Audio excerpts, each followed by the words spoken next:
Good evening বন্ধুরা। আজ হলো 19 জুলাই রবিবার। আজকের বরাক উপত্যকা তথা আসামের শ্রীভূমি, শিলচর, হাইলাকান্দি এবং ভারতের বিভিন্ন প্রান্তের আজকের সন্ধ্যার বিশেষ বিশেষ খবরগুলি হল: গৃহহীন ও মধ্যবিত্ত পরিবারের জন্য বড় সুখবর।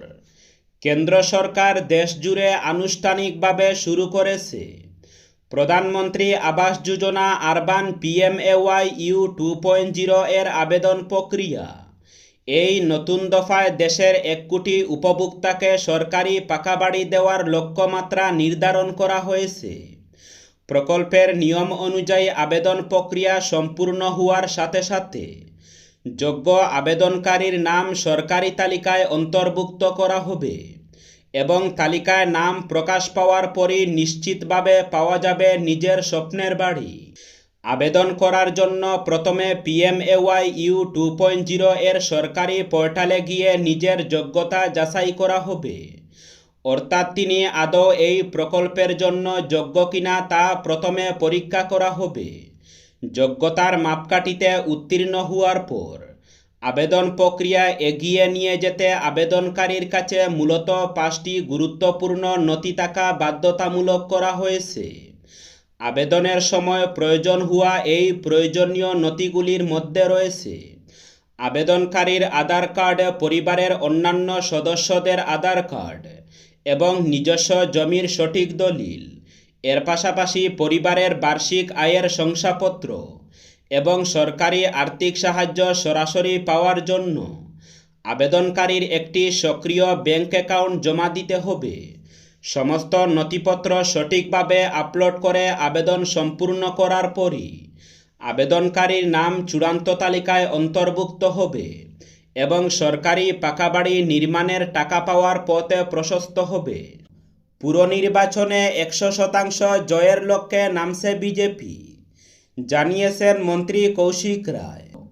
পুজোর আগে প্রথমবারের মতো শিলচরে কর্পোরেশন নির্বাচন হতে চলেছে এবং বিজেপি এবার 42টি আসনে 100% জয়ের লক্ষ্যমাত্রা রেখেছে, এমনটাই জানিয়েছেন মন্ত্রী কৌশিক রায়।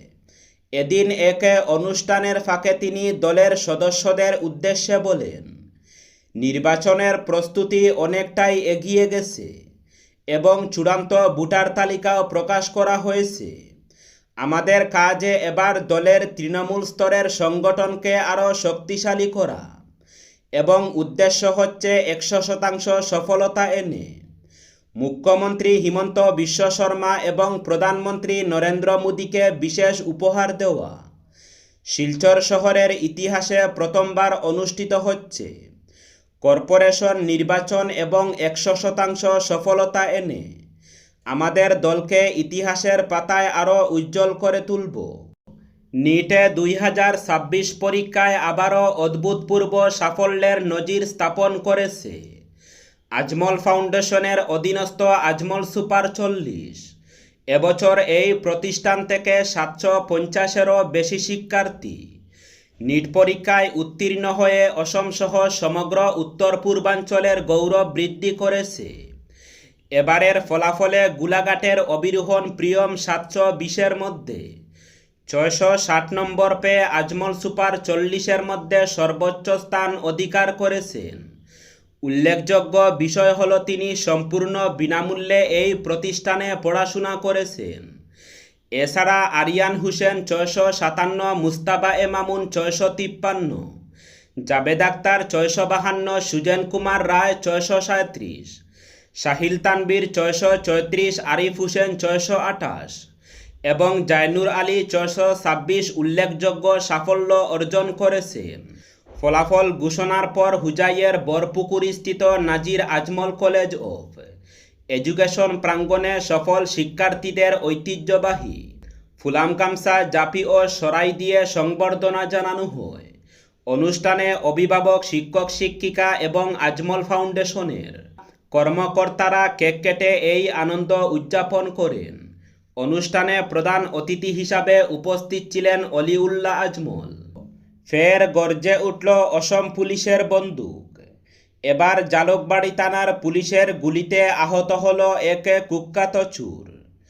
পুলিশের হেফাজত থেকে পালানোর চেষ্টা করার সময় পুলিশের গুলিতে গুরুতর জখম হয় বড়পেটার বাসিন্দা আজনবী আলী। পুলিশ সূত্রে জানা গেছে, গত ৭ জুলাই মরিগাঁওয়ের আরকে ট্রেডার্স নামের একটি ব্যবসায়িক প্রতিষ্ঠান থেকে প্রায় ৭ লক্ষ টাকার মালপত্র চুরি হয়েছিল। ঘটনার তদন্তে নেমে জালুকবাড়ি থানার পুলিশ বড়পেটার বাসিন্দা আজনবী আলীকে গ্রেফতার করতে সক্ষম হয়।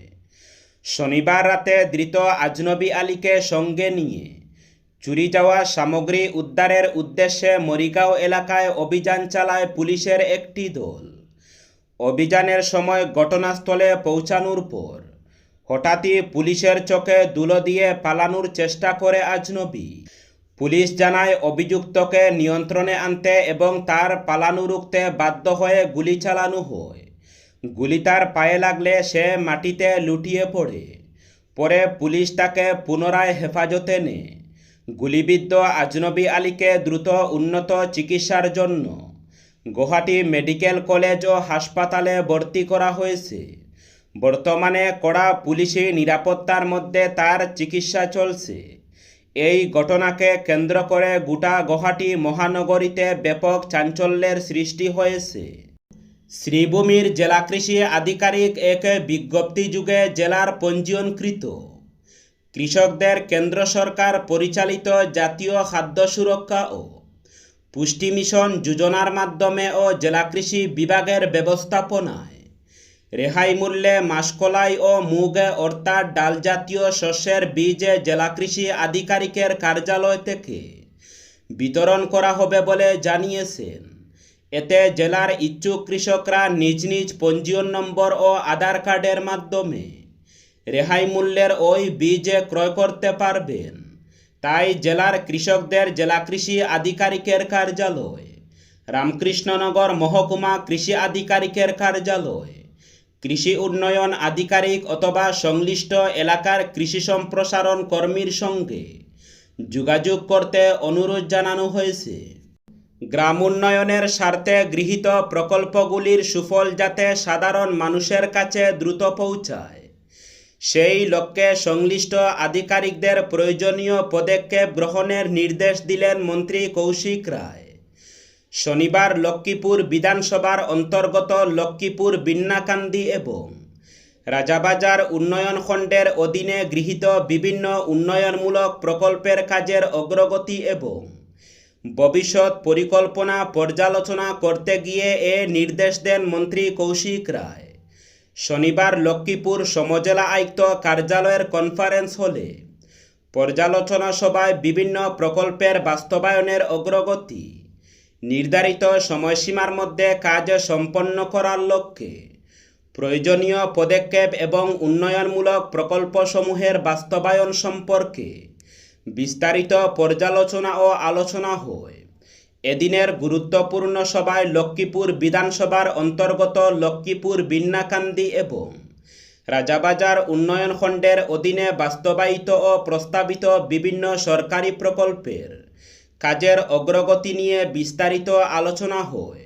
গ্রাম উন্নয়নের স্বার্থে গৃহীত প্রকল্পগুলি যাতে সাধারণ মানুষের কাছে দ্রুত পৌঁছায়, সেই লক্ষ্যে সংশ্লিষ্ট আধিকারিকদের প্রয়োজনীয় পদক্ষেপ গ্রহণেরও নির্দেশ দেন মন্ত্রী কৌশিক রায়।